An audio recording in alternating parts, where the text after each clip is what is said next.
Devenir riche avec un SMIC, c'est possible. Aujourd'hui, je vais t'expliquer comment réussir tes projets entrepreneuriaux, même en partant d'un simple job salarié de 35 heures. Je m'appelle Toukran, coach sportif et mental spécialisé dans l'accompagnement 100% sur mesure des entrepreneurs.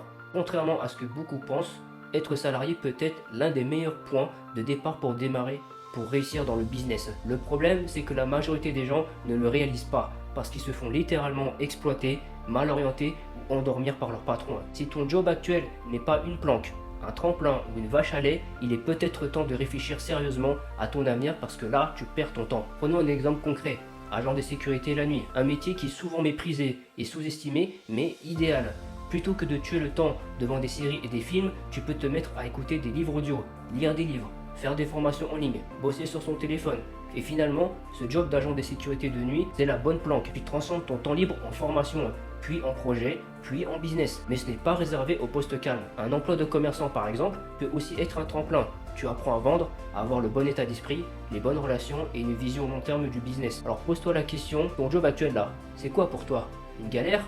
Une opportunité? Une zone d'apprentissage? Même les jobs de vendeur en magasin ou par téléphone peuvent être rentables. Pourquoi? Parce que tu peux y décrocher des commissions massives. Et si tu les investis intelligemment, ça peut très vite te rapporter des centaines de milliers d'euros, voire beaucoup plus. Et ça, c'est ce qu'on appelle la vache à lait. Un job que tu n'aimes pas, mais qui te permet de générer du cash à réinvestir pour construire ta liberté financière. Si aujourd'hui tu es salarié, prends un moment et regarde-toi dans le miroir. Pose-toi une vraie question. Est-ce que ton taf, c'est une planque, un tremplin ou une vache à lait? Si aucun des trois, désolé, je vais te cacher avec toi. Réfléchis sérieusement à démissionner tout de suite. D'ailleurs, écoute bien, si tu es salarié et que tu gagnes ton SMIC, mais que tu dépenses moins de 1000 euros par mois, tu es peut-être dans la meilleure voie pour réussir dans le business. Ça peut te sembler contre-intuitif quand je te dis ça comme ça, mais regarde Mike Tyson.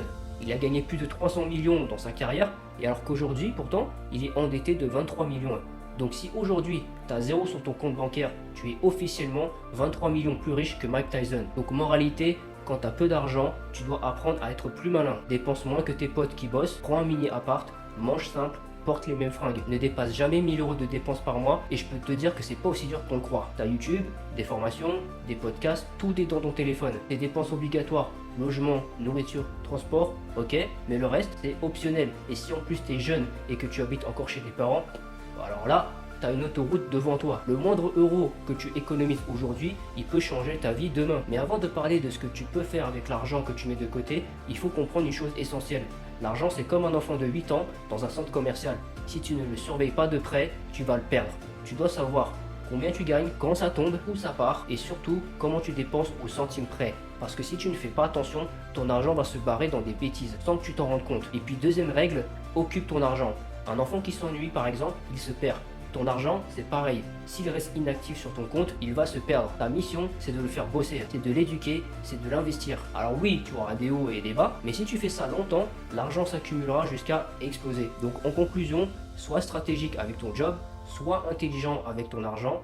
Apprends à planter ton argent pour que demain, tu récoltes bien plus que ce que tu as semé. Il existe trois profils de personnes face à l'argent. Ceux qui l'aiment trop, ceux qui le détestent et ceux qui en ont peur. Ceux qui aiment trop l'argent, tu les reconnais bien vite.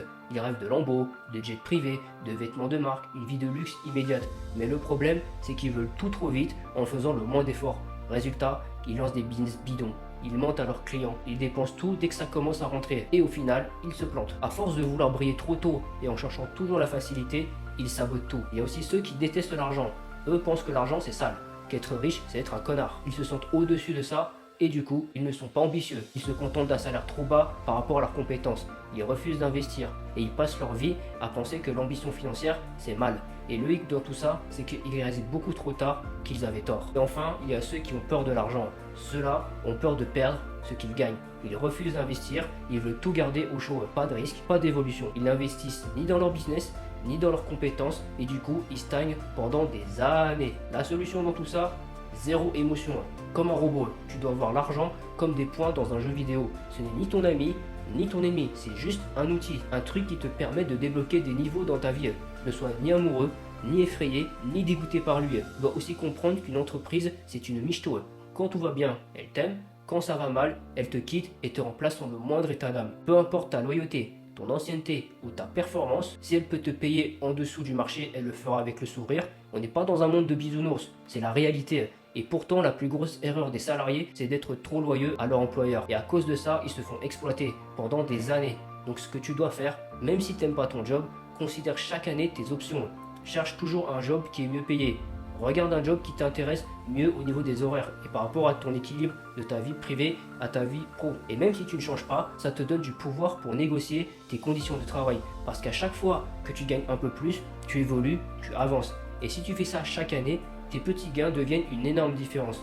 Ajoutez à ça une gestion plus saine de ton budget, des économies régulières, des investissements intelligents et une meilleure discipline émotionnelle avec ton argent. Et là, tu rejoindras rapidement les entrepreneurs à succès qui l'ont fait grâce à leur emploi. Mais si tu veux aller encore plus vite, si tu veux multiplier les résultats, lui a un clic de bâtir un mental et un physique de leader et développer des relations épanouissantes. Lien en bio pour obtenir ton accès immédiat.